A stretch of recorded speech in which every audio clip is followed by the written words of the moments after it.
played the big tanks yet, except for Nunu. So I wouldn't be surprised to see Wolves maybe try and target towards him. Nidalee's the first one. Rek'Sai would then come in and potentially a last one, not sure which one that would be. Otherwise, they can always ban Maokai away from Odoamne if they want to. Very true. So H2K doing effectively what they did in the last time these two met.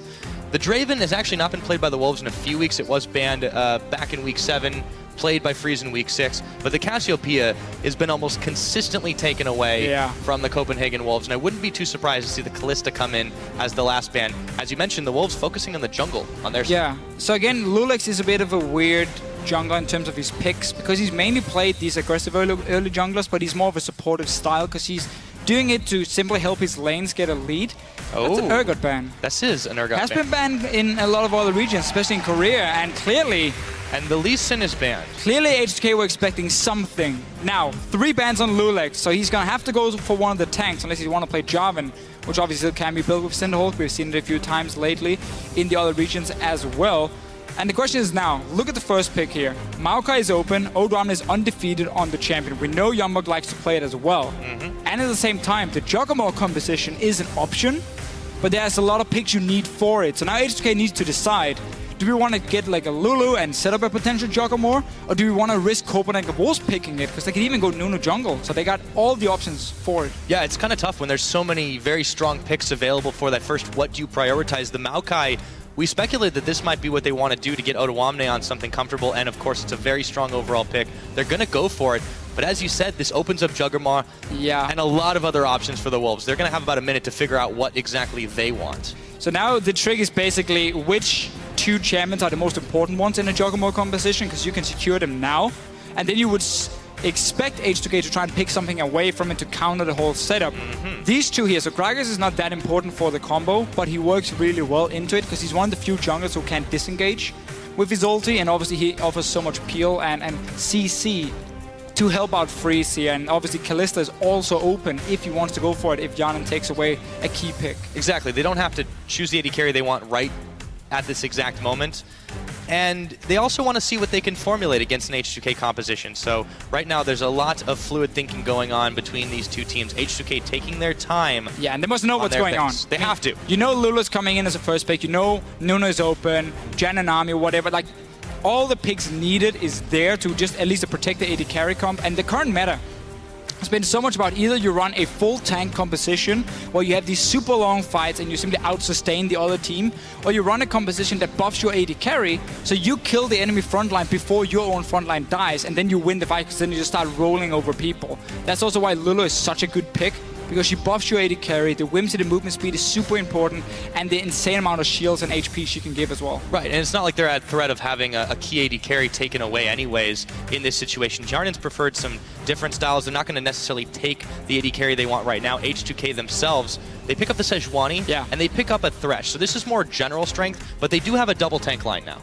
A massive tank line already there, so that's very standard on this current patch, but here it is. I mean, the Kog'Maw has already been locked in for Copenhagen Wolves. I would expect the Sivir to come in for H2K. They like to do it with the Maokai and have somewhat of a, we're just going to pop our ulti and our tanks are going to run into your back line and you won't be able to stop them.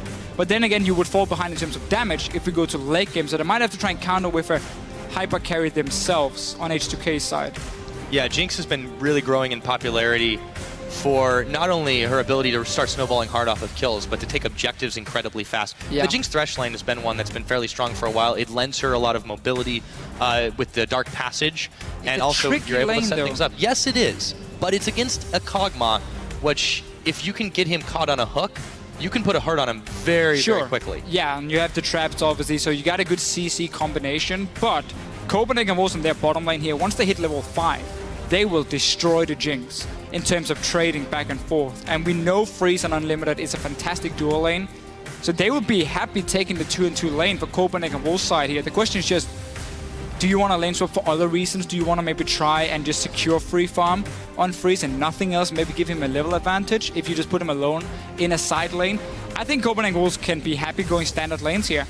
They should be fine. The top lane matchup, despite we talk about how Odoamne and YoungBuck is a bit of a mismatch in terms of, you know, individual skill, Lulu into Maokai is a matchup where barely anything happens. It's a farm lane, so that's fine putting YoungBuck there and kind of nullify Odoamne and his fantastic, normally fantastic laning. Yeah, and you know, Maokai's going to want to scale up, get to a point where he's just going to be a massive tank anyways. And they can Orianna here. Let's throw everything else at the moment just a minute. I think, yeah, the Ziggs, yes, there's Athene's buffs, but I still don't think that's really going to be the case. Orianna, though, is really good with Orianna Athene's, is fantastic. And Soren used to be an Orianna main. And very safe in lane as well against this Ahri. So, Copenhagen Wolves have drafted a composition here which is not exactly going to roll over you in the laning phase.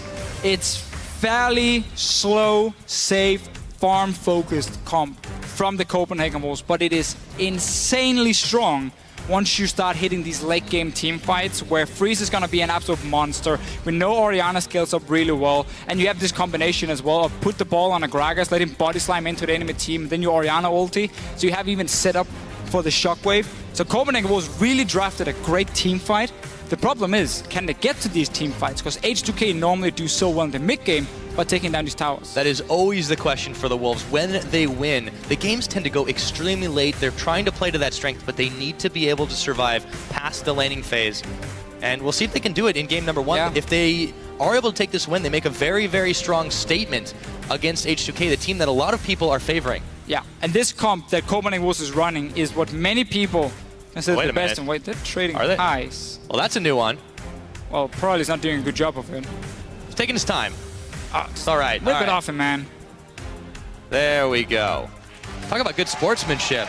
Is it really trading ties? I think so. Is that you have to have a now? trust. You have to have a lot of trust if you're going to trade ties. Can I get you a tie? Or at least in between game, maybe. No, yeah. Okay. Well, I can give you the pocket square. Here, hold on. I'll take it. Yeah. Well, let me. Thank you. There you go. Oh, you are looking so dapper. Thank you very much. All right, guys.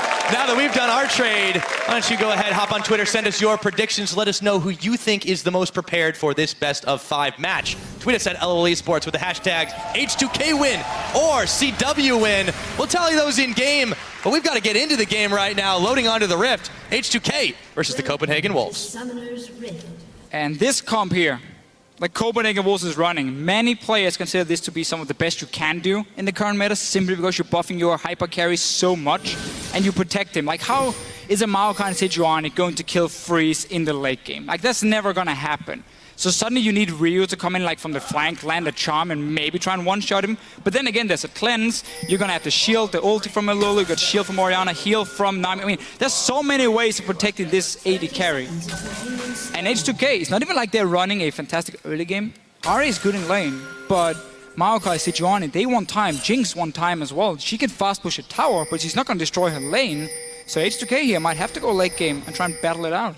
Yeah, it's a really interesting matchup. I feel like the flip side for Copenhagen Wolves is that this is risky just because of their playstyle and their typical weaknesses, which lie in the mid game. But also, there's a reason not a lot of teams have been able to pull off the Juggernaut. It's not an easy composition to play. It is not, and often people even try and ban it away or just pick things away from you. But here, H2K allowed it to be picked for the Copenhagen Wolves. And we can just talk about, the difference between these two teams, because we always say, or we have said a few times already today, Copenhagen Wolves, good laning phase, H2K fantastic mid-game. It's a little early for Christmas caroling, but all right.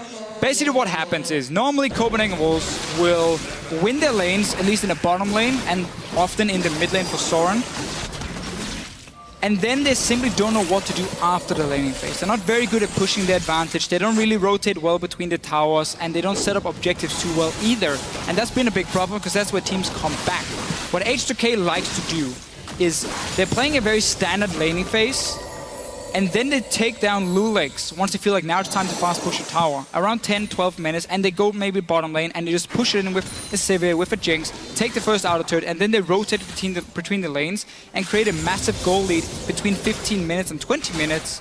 And that's what's so hard for teams to react to if you don't expect it. I think at this point you have to expect it from H2K, but the question is, can you really react to it in time? They can always vary up when they want to turn on the pressure. Very objective, focused play from them, though, and they don't have to win by fighting. This is the thing. There's a wombo combo from Copenhagen Wolves the later the game goes, but H2K have all the tools necessary to effectively side push as long as they want. They can split push with the Ahri. It's not optimal for them to do, and Orianna should be able to hold her own one-on-one for pretty much the entire game long in this sense. But let's look at the lane swap instead. H2K, they're fast pushing the bottom side. This is what you can do with Jinx. very easily. You get so much damage on these towers just on every single wave hitting in.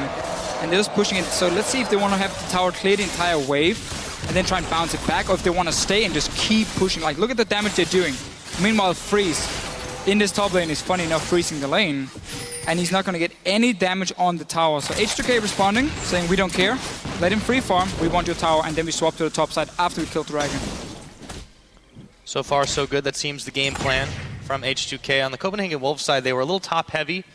They did back away after that. Unlimited's making his way down bottom, but there are a lot of H2K members moving around the Dragon. It's going to be dicey if the Wolves do make a play for it. Dragon's already been begun. It's 4 minutes in. Yeah, so very standard play in these lane swap here. When an AD carry is freezing on the top side, Dragon will always be contested. Normally what happens is the enemy jungler, so in this case Airwaks, and both Unlimited and YoungBuck would be there to stop it. But because Airwaks is running around on the top side of the map, he's not nearby, so they couldn't go for it and couldn't go stop H2K. Remember that change to the Dragon where we always finish the auto attack? That was made to make this a lot harder and make basically the other team able to stop you. It's more difficult, but had Airwaks been on the bottom side, him, YoungBuck, and Unlimited would have stopped that Dragon from happening. But he's running around the top side beforehand, giving up a free one to H2K. I don't feel like they should have done that. Airwaks should have been there. The Wolves had to know this was happening too. When kaSing goes missing, when obviously we haven't seen loulex for a little while, he may not be super active around the bottom side of the map, considering he does like to hang around Odoamne a little bit. You have to know something is up, so even if they don't have the exact timer, the Wolves should know that the Dragon is not available to them. But they're not able to get anything back. Let's see what Airwaks can do here as he moves towards Ryu. Body slam into it, but the charm's going to connect. The ball as well. Ryu is fine on half his health, and he pushes it back. And meanwhile, we see Odoamne, he teleported top lane. Freeze is obviously on his own. While he will do some damage to Odoamne, he's not really going to stop him too much from farming or getting XP, so he's going to be fine. YoungBuck trying to do the same in the bottom lane, obviously paired with Unlimited to stop this fast push from before. Had Unlimited not showed himself, YoungBuck would probably have been toast, as there were 4 guys on the bottom side from H2K. Still that Dragon, a bit of a misplay simply by Airwaks being on the top side. He was focusing a gank on the mid lane instead of stopping that Dragon, and clearly didn't pay off because Ryu still has both his summoners. He's even in farm. Only lost a few potions. Yeah, H2K are perfectly happy playing this game out the way it is in the laning phase. They're getting little advantages, denying the attempts from the Copenhagen Wolves. And this is the time when the Wolves really, really need to be making the plays. Because if they can get themselves a good lead in the early game, then their mid game, well, it won't sting as much. But let's see what happens here. loulex has found Airwaks by the Baron pit. Turns on the flail as he dodges the barrel. And nothing's going to happen just for a moment. But there's the body. Slam over the wall. Yeah, not as explosive as when it was like a Lee Sin and a Jarvan finding each other. This is 2 big tanks. We're just gonna look and then back away. Ward was cleared. Now Unlimited has gone to the top lane here. He's gonna push in with Freeze. That's gonna give up this tower. Hjaman did a lot of work on it in the early game. And H2K, because there's no Dragon, they can swap Jinx and Thresh to the top side now and defend this tower as well and get a lead. With Odoamne taking quite the damage. He is going to need some backup, so that's good timing for them. That will prompt him to go back to base. Meanwhile, Freeze and Unlimited will get some good damage out of this tower. And, you know, there's no teleport available for Odoamne, even if he wanted to come back into this. It looks like they're going to start trading this while Hjaman and kaSing are staying on the bottom side. If kaSing and Hjaman stays on the bottom side, then Copenhagen Wolves can take the top tower. But if they just push into the wave here, get the tower to clear the minions and then recall to top side, they should be able to defend it. It looks like they're just staying at least for now. So Copenhagen Wolves can now send up Airwaks and will try and get this tower. Now they're recalling. Very late, simply because they tried to bounce the wave here. It is going to push back now to H2K, so they will give up this tower for it. Some much needed gold for the Copenhagen Wolves when they clear this one away. Just a couple minions left, just 1 actually, and they finish it off finally. So no problem, no fuss, no muss. That will even things out in the gold department, but H2K still clutching the lead with that Dragon right now, and they're looking to move in mass up top. Yeah, so the reason H2K made this play was simply to secure Odoamne a lot of farm in the bottom lane, because there's a big wave now being pushing in towards his tower from YoungBuck himself. So that's why they made the trade and didn't just recall instantly and leave a wave that could be frozen by the Copenhagen Wolves. Next objective for them is obviously the tier 1 tower in the top side, and with teleport ready for Odoamne in just a few seconds, they can even invade into the jungle of Copenhagen Wolves, place a few deep wards, and therefore allow Hjaman to keep fast pushing on these towers here with the Jinx. Because you need those deep wards, man. A Jinx getting caught out on a tower is instantly dead. Yeah. You usually don't want to try split pushing with an AD carry unless, or side pushing rather with an AD carry unless you have some serious backup. Jinx can get away if you manage to pop it down or you get a kill, but it's still super risky, which is why you see kaSing hanging out there. Freeze and Unlimited, they know that there's backup, so they're not going to try and jump on him, and that's just going to push the wave in, so they'll be able to push it back.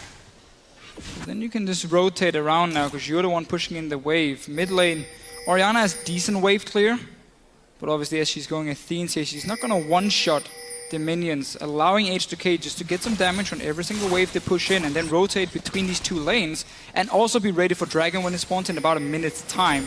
So they're simply just pulling Copenhagen walls around on this map here and just allowing Hjaman always to get some free farm and always get a little bit of damage. I was about to say at least and a little at the same, but just get a little bit of damage on the power. At least a little damage, every single time. You just chip them away slowly. But it opens up for very easy rotation later, where you just go and get a few hits and then it's down. Precisely. Now, see, just concentrating on this game as his team on stage is trying to hold this one back. Meanwhile, YoungBuck has found Odoamne, or is it Odoamne that's found him? He whimsies out as he tries to clear away the wave. Dragon's going to be up in another minute, and H2K could move for this one. They have decent control of the map right now. There's a wave pushing against them in top, but it won't be for long as Hjarnan's there to clear it away. And Airwaks is up on the top side right now. It's up there again, so no wards from Copenhagen walls around the Dragon itself. Not really like H2K has invested too much into it either, but they are in a good position to set it up again. Teleports are ready, as mentioned, and of course Hjaman now sitting and just playing the waves. Is most likely going to start a slow push back towards the tier 1 tower, unless he wants to stay and try and trade the tower for the Dragon, because H2K already got the first one. Gonna have to see what the move is for them. QW combo from Soren. Taking a little chunk out out of Ryu's health. Yeah, Unlimited YoungBuck, they're trying to clear the wards out so they make sure they establish some of their own vision control. They will be able to clear that one pink away, start on the Scuttle Crab, but there are a number of H2K members here. In comes the Sapling, chase Unlimited and YoungBuck away. Look at Ryu here, already completed a large rot, so he's going to be very strong for this first team fight. If he does manage to connect the charm and not get poked down by Soren, he does have one-shot potential on most of the Copenhagen Wolves members. Soren is doing quite a lot of damage with his Orianna to start this one off, and they really, really need this. He's, of course, maxing his command attack just for the initial brunt of damage. Now the H2K members, 4 of them here, are starting off this Dragon. There's a ward here, it's going to be spotted, but the Wolves, I don't blame them for not trying to contest this one. They weren't really in the position, and it's very, very hard to fight against H2K as they are right now. Yeah, again, we mentioned how strong Ryu is in this mid lane already with just the first item, and also because H2K managed to set up division control, they forced the Copenhagen Wolves away, but that's a problem, because now it's 2 Dragons to 0, we're 11 minutes in. H2K likes to play around these free dragons, but they go towards the 5th one, and then use that as some sort of way of winning, or basically forcing you into a bad team fight before Copenhagen was already. And meanwhile, the important thing is still these outer turrets being chipped away slowly. The mid tower is just a few more hits and it's down. Then you go top lane, because now there's no dragon on the bottom side. You take the top tower, and then you got 3 outers. You got a big goal lead leading into the mid game, and that's what H2K likes to do. But here's a nice engage. Oh, Airwaks is going to be going in, and Hjaman was going very, very low for a moment, but he got the Dark Passage out. Copenhagen Wolves' attempt to pick him off is unsuccessful. Now they're going to be pushing on the middle. Airwaks has no flash now, remember. Oh, kaSing is going in. Yeah, he is, and in comes loulex as well. He's going to get body blocked by Airwaks Unlimited, going really, really low in this one. The rocket's coming in. That's first blood. It's 12.5. Odoamne wants to keep the fight going, and there are just way too many members of H2K here for Copenhagen Wolves to deal with as Ryu dashes in. But he takes some damage on the backside. It is only the 1 kill on Unlimited.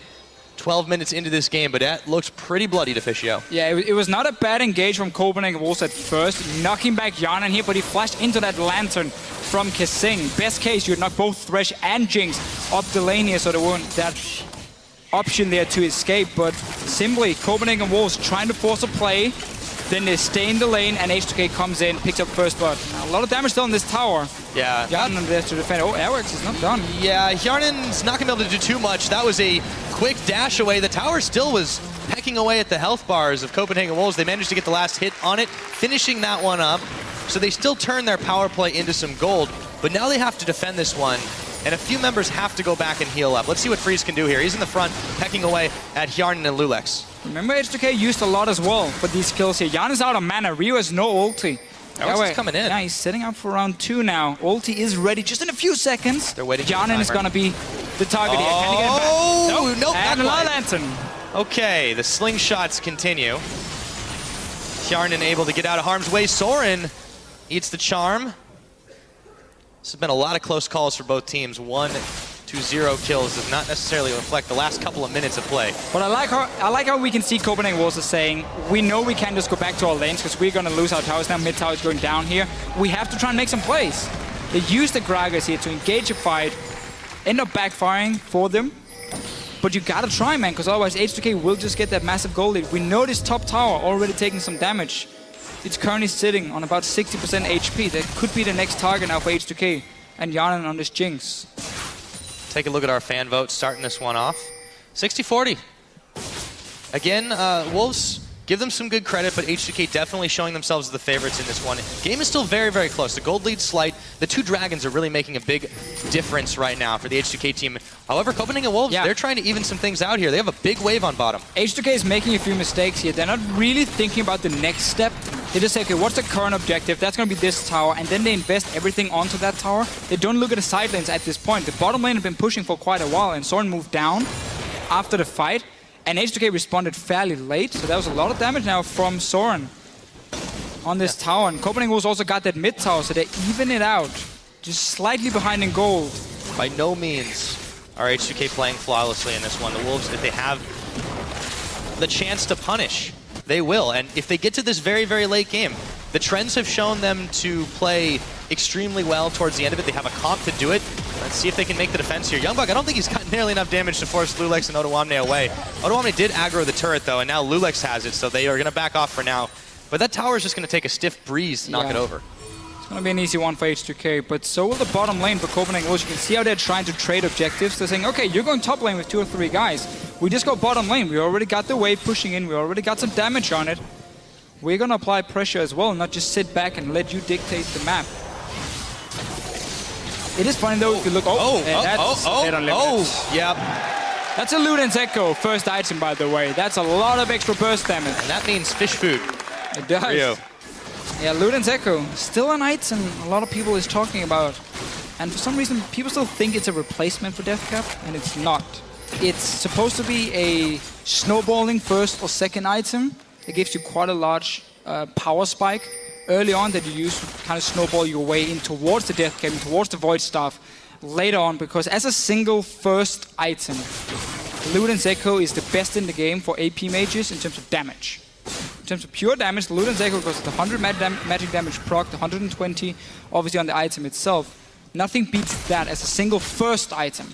Later in the game, Deathcap will be better. Yeah, as you mentioned, it's useful for snowballing. Ryu's hoping that one kill is the start of many for him. If you can get more catches like that, there are still some squishy members on this Copenhagen Wolves side. Oh, that's loads. Yeah. That Beans is not going to save Soren. If very true. It's a big if. Let's see if that does happen. But so far, he's stayed pretty safe. Yep. Unlimited, you know, he's gone a little bit, I wouldn't say face check too much, but he's just been a little bit out of position. Hjaman was a bit out of position himself, but he's got the Dark Passage to bail him out once again.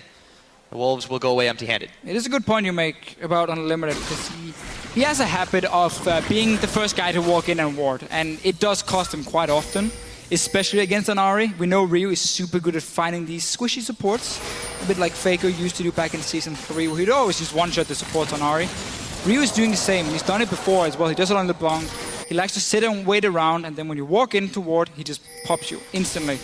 Now, ulti is ready for him. Big fight is about to be set up. Both top laners with TP. Oh, they get the chain off after the charm. Airwaks is going to dash before the chompers connect. And a glacial prison will keep them from coming in again, but the teleport's on. And loulex moves over the wall, takes a lot of damage for his trouble. However, Odoamne look for the shockwave though. Here we go, the shockwave, it's going to connect on Odoamne, they take him down. Unlimited getting the kill credit. Ryu coming in, the rocket's going to connect, but it won't be enough damage. Airwaks, as big as he is, he's going to get taken down. It's a 1-for-1, but H2K still pushing, forces a flash out of Unlimited. Hjaman has pushed them back, and it looks like it's dragon time for H2K. Yeah, trading 1-for-1, but that's a win for H2K because they're still fairly healthy here. They can start that dragon.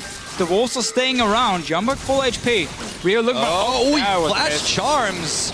Totally whiffs it, but he does do some serious damage to Unlimited. YoungBuck now on the chase. The lantern's out. kaSing is not going to connect with his hook. kaSing going very low. It's Freeze who manages to pick him off, and the dragon, in all the craziness, goes over to H2K again as loulex picks it up. Small price to pay for the third dragon secured at 18 minutes. Definitely worth it for H2K with that third dragon for them. They see the fight. So Airwaks is being caught at first with the charm, takes a lot of damage, has to also body slam away. TP is coming. That's a nice ulti from loulex, but it's mainly to disengage the whole fight.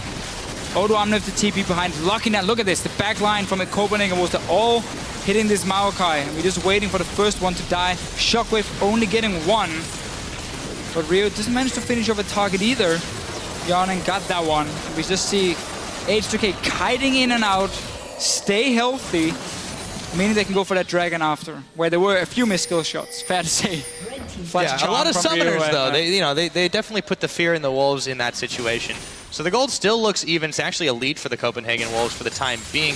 But 3 dragons to 0 is a massive difference. Oh wait, no man, I read that wrong. H2K got the lead. So they're filling in the boxes very slowly, and if they can press this in this mid game, not let the wolves get to the later stages, they're in good shape right now. Yeah, that is very true. It's not like H2K has a terrible late game. I mean, they got hyper carry, you got double tank. It's a fantastic late game setup as well. The concern is just if you cannot get to freeze, how are you going to win the fights? That's going to be the big deal. And now kaSing with a nice YoungBuck. The box is on. They're just triple teaming, and now Freeze and Unlimited are there, but YoungBuck's health bar is just absolutely melting, and they get the Glacial Prison now, but YoungBuck, can he get away? loulex being chased down by the Kog'maw. Oh, the hook is going to come in on Freeze. Will he go down? And this one, the wave's already been spent. Freeze is forced to flash. And nobody dies just yet, but Ryu evades everything as he dashes his way out of danger. Very close call for both teams. Was that Shockwave and ulti from Airwaks here towards Ryu, both missing. And if you guys saw the little pip coming up there where we saw Dentist and a guy sitting next to him that looks like Freeze, it is not. Don't worry, he's playing. It is his twin brother sitting with Dentist. But the Copenhagen Wolves managed to stay alive. They are still getting pressured all the time, and it's clearly H2K controlling the map. You can feel the tension in this game. For the low kill score, it does not at all reflect the amount that these two have been at each other's throats since that first blood came in. 3 dragons in 21 minutes. It's incredible. H2K, you know, we know they're an objective-focused team, but they're not afraid to fight you in any of those situations. They're not afraid to move as quickly as possible, and the Wolves have kept up for the most part in being where they need to, but they're just getting edged out and losing ground to this H2K squad. And as a result, these 3 dragons to 0 starting to mount up. Golden age for H2K, the golden period, where between 15 minutes and 22 minutes in the EU LCS, they are the team who always have the largest goal lead on average. Those 7 minutes is where they always get the job done. And when they win games, average game time for them, 34 minutes. Let's see what happens here, though. Freeze! He's dead. No, not just yet. Ryu, though, he's burning down, and the Acathian surprise is not even required, as Unlimited is the one who picks up that kill. They trade carries in that situation. The rest of the teams were looking to move up and capitalize on it. Hjaman gets pushed back, but YoungBuck is going to jump straight on the traps after a wild gross Odoamne behind enemy lines. Meanwhile, Hjaman pecking away at the tower, gets excited to run away. He was slowed down for just a minute, takes the lantern out, the big barrel, it's going to whiff again. Airwaks, he's caught up on a line a second time. Coming. And Soren trying to come around the side. Hjaman might be caught in a bit of a bind. Odoamne, he's going to go down to Soren. It is a 2-for-1 trade if you count what happened up there earlier. And Soren is still on the chase. He's got flash. He's got shockwave. He's not going to use either. Not going to use it. So loulex is on the side. He's spotted with the ward. No dragon to be taken. The bot lane wave is something a Copenhagen Wolves can go catch and take that tower here. Trying to even out the gold a little bit at least. Sadly for them, Freeze didn't get that kill up in the top lane against Ryu. But man, Rio is constantly just looking for picks on this Ahri. That's obviously what you have to do when you build Luden's Echo. You've got to be able to snowball with it. Yeah, but these Wolves are tenacious. When they do get into those binds, they answer back in force. The rest of the pack here to push down the last of the turret. They're going to back away as loulex and kaSing are there. Teleport comes in for Odoamne. loulex is going to throw the Ice Bullet, but it won't do enough. Well, far away. Yeah, there's a shockwave on loulex, but here's Odoamne. YoungBuck's going to flash too. They've got no tower to go back to. The Wild Growth won't keep him alive for long. Command Protect might. They're going to sacrifice him, and now they have to bail out as the rest of H2K still on the chase. They're looking for more. kaSing flays backwards. Airwaks caught. Unlimited. He's going down too. And Soren, the only one to make it out alive. And H2K just instantly responding to what Copenhagen Wolves were doing after the fight. They saw them go down to the bottom lane. They had teleport on Odoamne. They engaged in the fight here while Freeze was just sitting top lane after he respawned farming, and the Copenhagen Wolves simply got caught out. 3 more kills. Dragon in 38 seconds. H2K can now set up wards all around the jungle here, all around the blue buff of Copenhagen Wolves, and see everything before this fight. Got to give you credit in champion selection, Deficio. You said this H2K team is built to do one thing, and that is run at the Wolves. They've done that time and time again. This time, they were able to pick off so many key members in the number advantage. And with 15 seconds left until this next dragon respawns, the Wolves are in a bit of a bind. They've lost vision and map control around that side. Yeah, they've got some in the back behind the pit, but that's not going to help them too much when the fight's out in the river. No, and this obviously is one of the reasons not all teams think Kog'maw is the most OP composition you can run, because it takes time to scale up. You need that AD carry really to do well. And there are a lot of times between the early to mid game where you can make big plays on them, and it's all H2K is doing. And as we said, it's not even like the late game is bad for H2K here. They can take fights late game as well. So by them doing such a good job now, it really sets them up nicely. He's a lot of damage for that skill shot. Yeah, he's not had a good game on this Gragas. He had a good play in the mid lane, but the rest of his ultis has been completely missed. He's been frontlining okay when they need him to, but yeah, he's just not been able to land his explosive casks, or really any of his skill shots the way that they've needed him to start these fights off. So we'll see if that changes. They're going to need it. H2K now in prime position to start off Dragon number 4. It's 25 minutes into the game, Deficio. It looks like they're going to get it. The Wolves, they're collapsing, but way too late. And now they think better of it. Airwaks looking to chase kaSing. They just back off after that. Indecision from the Wolves. And the problem, again, that they simply lose their battle for vision around the dragon before it even spawns. So they have to take these kind of weird choke point routes towards H2K, and if you get caught by, let's say, Sejuani ulti in there, I mean, you're gonna lose the fight. So they simply can never get in a good position. loulex is setting up on the side. He is spotted by the Wolves. Yeah, too afraid to try and rush that tower down. They don't use really any of their wave clear, and H2K is able to successfully defend again. It's going to be hard for the Wolves from here on out. They've lost out in a lot of gold. They haven't been able to push towers. 4 dragons at 26 minutes. It's dangerously close to Aspect. The next one that comes up, the Wolves have to deny this. And that really is the concern also when you run, in this case with Orianna, a champion that needs, before she becomes a real carry, she gotta get 3 items. Like, you need that Void Staff complete as well for her now, before we really see that shockwave just almost one-shotting a back line, and she becomes one of these late-game hyper carries. Can they get there in time? They should be able to complete the Void Staff. Freeze should get his Blade as well, but they're obviously not at the point where they want to be, especially not with Freeze, before this crucial fifth dragon, which honestly, either you have to fight for it, or you have to trade it for a Baron. And even that trade, I don't think it's worth, because the 5th dragon or the 5 dragon buffs is just so strong. Yeah, and you see Hjaman here on the screen rocking the red buff now. He's been a massive part of the thorn in the side of the Copenhagen Wolves. They've caught him a number of times, but there are just so many clutch lanterns that have gotten him out of bad situations, and his positioning has massively improved since then. And this is a mistake from Airwaks, building Righteous Glory on the Gragas here. You're running a Kog'maw composition. Your job is not to be the engage. Your job is to kite backwards here, allow Freeze to deal all the damage, allow Soren as well, and then you just slowly chunk down the tanks.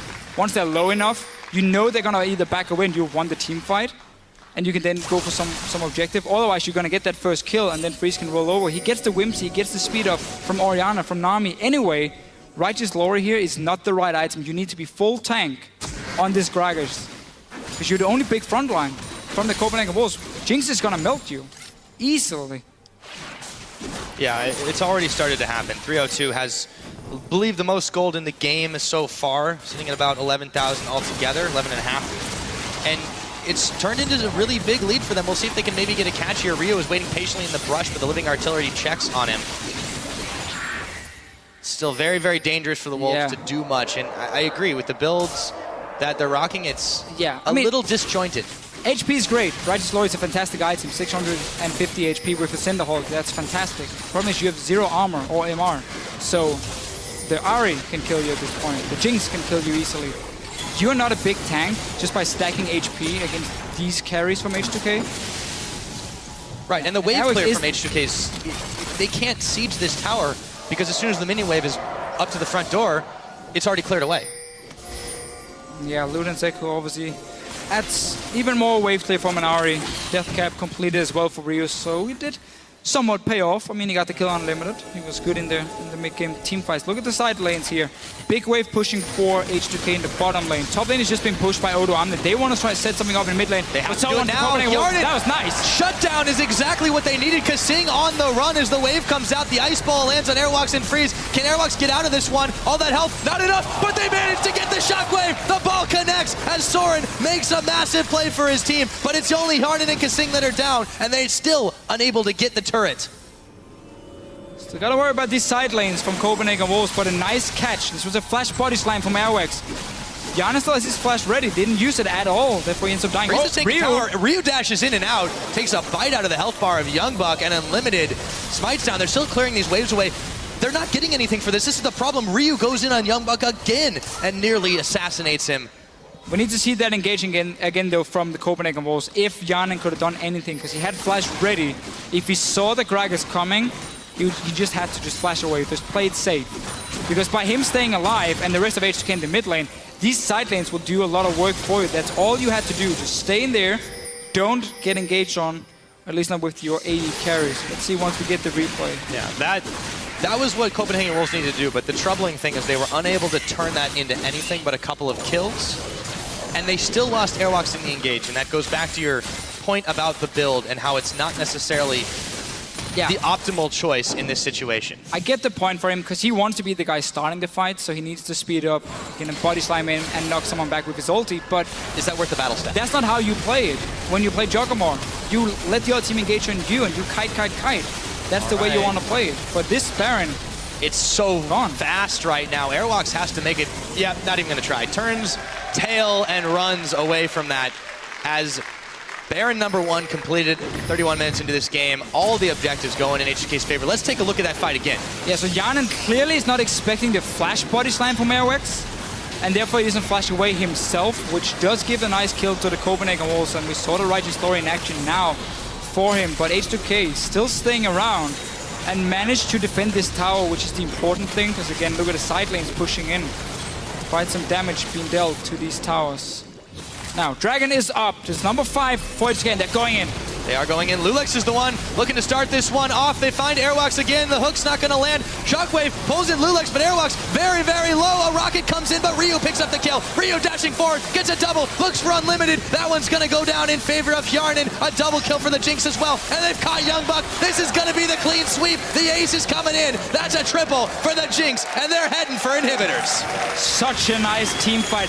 This is what we talked about earlier, how H2K always get to the Dragon first. They set up a few wards around it, and they can plan their engage so easy, and Copenhagen Wolves are forced to walk down into a choke point to engage the fight, and that's where we see Sejuani ultis, we see Maokai going in, zoning away, simply just denying everything from the backline of Copenhagen Wolves. There's going to be 5 Dragons. They got the Baron buff as well. They got Inhibitor down with 32 minutes in. Remember, average win time is 34 for H2K. They can go for the next push. They're following the formula exactly as they need to. H2K take full advantage. They have grabbed every neutral objective on the map. They've got themselves 6 towers, an inhibitor in the middle now. Copenhagen Wolves, it's been a while since they've been able to even pick off a tower. And if they can pull off another miracle fight like we saw in the mid, it's going to be a lot harder now that those buffs are coming into play. Again, they gave up a lot of gold to H2K in the mid game, which obviously, as we said, is one of the problems with the Kog'Maw. It takes time to scale up. fighting over everything. loulex just stole that red buff. Yeah, that's good for him. They can't really get anything even in their own jungle now. They should lose all control of this jungle now. H2K already going in there to just basically clear out a few wards. Ryu is looking for another pick. 5, 1, and 6 on this Ahri. He's got his core damage items. And Hjaman, I mean, I feel like we've seen this before. Melts the tower. He's run up to the tower. He's done it since minute 4 in the lane swap, where he just went crazy on the towers. Well, I mean, at this point, he's got himself in such a good situation. 3-item Jinx plus the Quicksilver Sash, in case he does get caught out and CC'd. Freeze is doing what he can to try and push them back, but they've never gotten to the point where this Kog'Maw is a real deep threat. Yes, he's got the Trinity Force and the Blade of the Rune King, but those alone, he's not quite on the Infinity Edge yet. He just doesn't have the damage he needs to push back H2K. He needs a lot more time. That's for sure. I don't think they have that much time left here, Deficio. H2K looking for the final push. Obviously still got to respect the tower here. You don't want to go for a crazy tower dive where you don't get onto Freeze or Soren early. But they have, I mean, they have the dragon buff. They have the item advantage. They caught Airwaks too. They're moving in on him. His health might be big, but let's see if it's big enough. Odoamne, loulex, but the little roll, the rocket comes in. It's Ryu that gets the kill, or Hjaman rather picks up the one, as Ryu gets a kill in the middle. After all that, they catch YoungBuck as well. He's down. 3 members of the Wolves back to base for the next 30 seconds. I don't think they're going to have that kind of time right now. Inhibitor number 2 melting, 34.5 minutes in. Freeze goes down. Hjaman looks for even more. Unlimited all the way back to Fountain, and he's going to go for the dive, zapping him away and keeping this one all locked up. Game number 1 in this playoff quarterfinal goes to H2K.